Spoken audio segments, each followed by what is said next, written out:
Welcome to the Tell Her podcast, a place where we share stories from extraordinary, ordinary women, delve into what it's really like behind closed doors when dealing with life's ups and downs, and how women get the courage and push through and get up every day and carry on with our ordinary lives while doing extraordinary things. I'm your host, Sharni Knighton, and I cannot wait for you to meet some of the incredible women that I get to meet through my work as a hair loss specialist.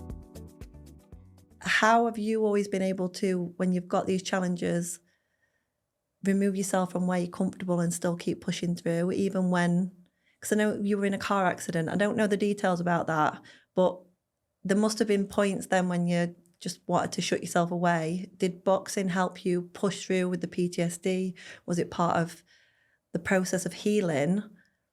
Because I feel like a lot of people, they would recoil and just become a little bit how I am at the minute.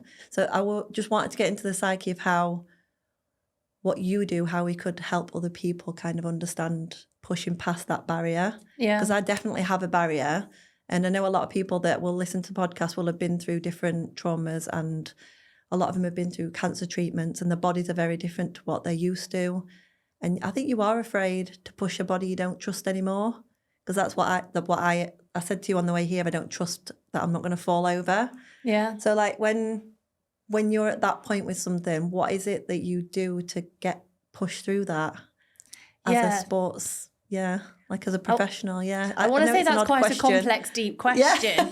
Yeah. Because there's lots of different moments in my life that come to mind. Yeah, there's definitely because I think there's two sides to it. There's like almost the mental side to it, which for me really relates to the PTSD. Yeah. And that felt really dark. I felt like no one understood what I was going through. Yeah. I felt like I didn't want to tell any of my loved ones because they're used to seeing this really happy, positive, bubbly person. And I just so didn't feel like it. And I didn't want to bleed into their world because being, when you're very positive naturally, you're aware of like people's different energy, and if their energy is a bit low, you're like, you don't want to keep them so close. You want to keep that at arm's length. And I was like, oh no, but like now I need help, and I didn't have that appreciation, for like being able, being in a depressed state. Yeah, like to put it bluntly, like I still really hate saying that word, but I was having really unhealthy thoughts, like, well. Like what's the point in trying if in a split second our life can just be taken away? Like, why am I sacrificing absolutely everything for this one goal that may or may not happen, and I might just die tomorrow? And I haven't seen my family, and I've missed all the special events, and I haven't been building a relationship outside because all my energy has been just focused on this one goal. Yeah. And I just felt really lost. Yeah. I felt like, and this was like almost that identity crisis of I've just made myself so much martial arts. Now you've taken that away. Like I don't actually know what like I look like, because everything supported martial arts. And nothing else, to me at that time really mattered. And so coming out of that shell, I almost was reluctantly speaking to counsellors on my personal mission to prove that they have no help. I know it's terrible, but I was literally like, fine, I'll speak to 10, I'll speak to 20, I'll speak to 15, and I'll just prove to you that none of them can help. And I was literally having phone call after phone call, just be like, no. But I wasn't turning up ready to I feel like to a help lot of people, myself. Yeah, and I think when you are ready, it feels very different. I've gone through a lot of like counselling and different trauma therapies and stuff, so I completely. And sometimes you can speak to somebody and just know at the beginning of a conversation it's not going to go anywhere, but definitely know that when you are ready, it feels very different.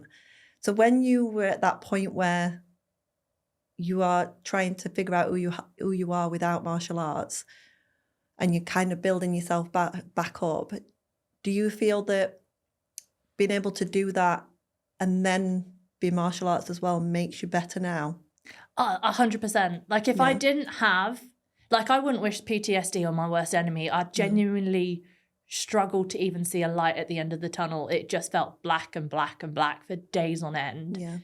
And it was only one time I decided, this is when I first started this switch into boxing. I didn't want to do any more kicking because everyone had this expectation that, she's a world champ, etc., etc. Like, she's going to be great. And if I didn't feel great and hadn't been fit for ages, I didn't want this pressure of people thinking I was someone that I didn't feel like I was. Yeah. And so I was like, I'll just do something completely different that has no expectation.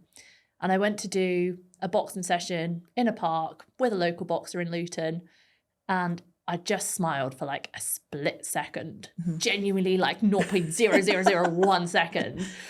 But honestly, that was just all the hope that I needed, that if I can smile for that and it was genuine, like maybe, I don't know, in 2 months' time, it'll be 1 second. Yeah. And I just needed that weeny bit of hope.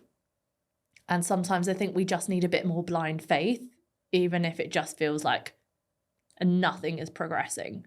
In that split second, did you try and fight it, the hope, or did you fully accept? I mean, it was so small. I just noticed I smiled properly. Yeah. So much, like, even it was like, it's like a little tweak on the side. And I was like, no way, I just tried to smile type thing. And it really caught me off guard, is that I just needed to put myself in maybe a different environment with different people who didn't know anything that was going on personally, who weren't going to make any judgments and were just going to like take me as I was, if that makes any sense. That makes perfect sense. It's like you became a person, not the PTSD, not the accident, not the other identity that you were connected to. I feel like people go through that in lots of times in their life. I definitely have as well. With your leaving behind that part of your like professional career in sport, did you have like a grieving process, or could you just cut it off and be like, that's that part of my life and step into the next part? Or did you go through a grieving, or did you go through the grieving during the PTSD? Was that all part of that? I think it was a period of like finding myself again. Yeah. Like immediately after the car crash, I tried to go back into like a kicking martial art and tore my ACL, MCL and dislocated my knee all in one go. I think I saw a video with a boot on. Is that I had a boot on, I had a wheelchair, had crutches. But you were still training though. Yeah, sat down like, I don't know, thinking I was Rocky or something. Well, the perseverance and the pushing through and no matter what, that's like incredible anyway. Yeah. Even you're fighting your own demons. I think a lot of us have been there fighting those demons. It's difficult. And like say, it's very difficult to explain to somebody what it actually feels like. Yeah, definitely. And going back to your other point in terms of like trying to get over that initial trauma, I did feel traumatized by my knee injury. And when I went to return back to sport, I mean, I had to learn to like re-stand and re-sit. And I remember just laughing with the physiotherapist. Like I'd forgotten how to sit because I'd been sat in a wheelchair for so long. Right. So were you driving the car and then the injury was on the bottom half of your body then? So that's where... Oh, so I had the car accident. Are you okay to speak about? Yeah. Yeah. I had the car accident, and then when I was on the mend and coming out of that, I went back to a martial arts session. And then that's when you had the... Yeah, I was sparring one of the coaches and they went to sweep me, but instead of like kicking my leg, he trod on my foot and just rotated my upper body. And so my knee just tore out. Yeah. And so that was the sort of... On top of that. Yeah, that was the additional injury. But you know what? It felt so much easier to deal with because for me, when you have a physical injury, like there's very much a blueprint. It's like you go see the doctor, he gives you the plan, you have rehab, you have physio, they tell you it takes about 6 months. Okay. When you have something mental, it never felt like anyone could give me a blueprint. It was like, try X, Y, Z. These may or may not work.